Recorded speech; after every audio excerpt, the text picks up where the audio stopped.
మోంతా తుఫాన్ ఎఫెక్ట్తో వరంగల్ జలదిగ్బంధంలో చిక్కుకుంది. 40కి పైగా కాలనీలు నీట మునిగాయి. ఎగువ గొలుసుకట్టు చెరువుల వరద అంతా సిటీ వైపు రావడంతో కేయూ 100 ఫీట్ రోడ్డు కాలనీలు జలమయమయ్యాయి. హన్మకొండ, వరంగల్ వరదల్లో 3 మృతి చెందారు.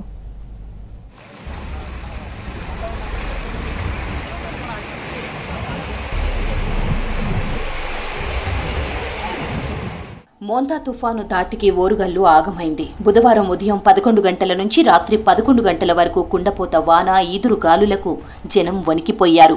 గురువారం ఉదయం ఎండ కొట్టిన వందలాది కాలనీలు, ఇండ్లన్నీ వరద నీటిలోనే చిక్కుకున్నాయి.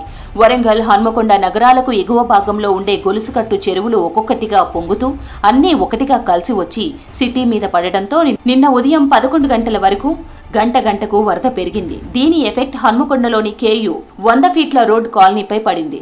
ఎన్డీఆర్ఎఫ్, ఎస్డీఆర్ఎఫ్ బలగాలు సహాయక చర్యల కోసం పడవలతో సిద్ధంగా ఉన్న వరద ఉధృతికి వారు అనుకున్న గమ్యస్థానాలకు చేరుకోవడం సాధ్యపడలేదు. దీంతో ఇండ్లలోకి నీరు వచ్చిన కుటుంబాలు స్లాబ్ మీదకు వెళ్లి బిక్కుబిక్కుమంటూ గడిపారు.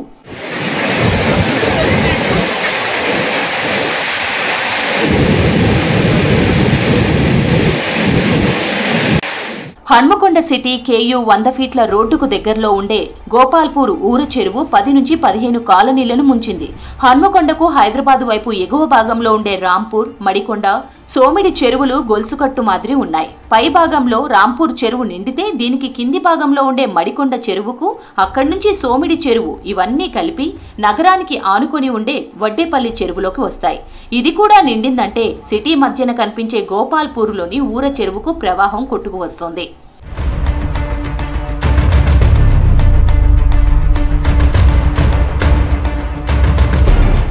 వానాకాలంలో వరుసగా 10 నుంచి 15 రోజులు వర్షాలు పడి పైనున్న చెరువుల నీరు ఇక్కడి వరకు వస్తే తప్పితే ఊర చెరువు మత్తడి దూకదు. కానీ రాంపూర్, మడికొండకు దగ్గరలోని ధర్మసాగర్ దగ్గర బుధవారం అత్యధిక వర్షపాతం నమోదవడంతో ఒక్కో చెరువు పొంగుతూ వచ్చాయి. చివరకు నిన్న తెల్లవారుజామున ఊర చెరువు ఉగ్రరూపం దాల్చడంతో చుట్టూరా ఉండే Amaravati Nagar, T tower colony, Vivek colony, Gopalpur, Saraswati Nagar, Jawahar colony, Srinivasa colony, Sammaiah Nagar ఇండ్లలోకి నడుం వరకు వరద నీరు చేరింది.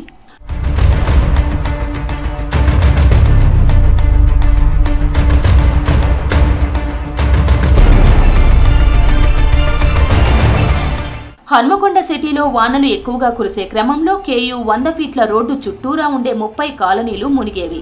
పైభాగం నుంచి వచ్చే వరద ఊర చెరువు నుండి సాఫీగా నయీం నగర్ నాలాలో కలిసేలా నాలాను అభివృద్ధి చేసి ప్రస్తుత 100 ఫీట్ల రోడ్డు కింద అండర్ గ్రౌండ్ డ్రైనేజ్ ఏర్పాటు చేశారు. ఈ రోడ్డులోని తులసి బార్ దాటాక అమరావతి నగర్ దగ్గర చెరువు నీరు నాలాకు పంపే చోట జాలీలు పెట్టారు.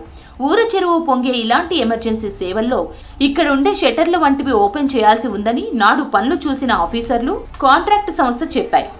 కానీ నిన్న తెల్లవారుజామున అప్పుడప్పుడే ఊర చెరువు పొంగడాన్ని గమనించిన స్థానికులు అధికారులకు సమాచారం అందించారు. దాన్ని ఏర్పాటు చేశాక ఇంత స్థాయి వరద రావడం ఇదే మొదటిసారి కావడంతో అక్కడికి వచ్చిన సిబ్బందికి దీని పనితీరు, తెరిచే విధానం పూర్తి స్థాయిలో తెలియలేదు. జేసీబీలతో తొలగించే ప్రయత్నం చేసినా అది తెరుచుకోలేదు. దీనికి తోడు లారీల కొద్దీ గుర్రపు డెక్క కొట్టుకు వచ్చి నీరు పోకుండా అడ్డుపడింది. దీంతో ఊర చెరువులో నీటి ప్రవాహం పెరిగి పలు చోట్ల కోతకు గురవుతూ కాలనీల్లోకి చేరింది.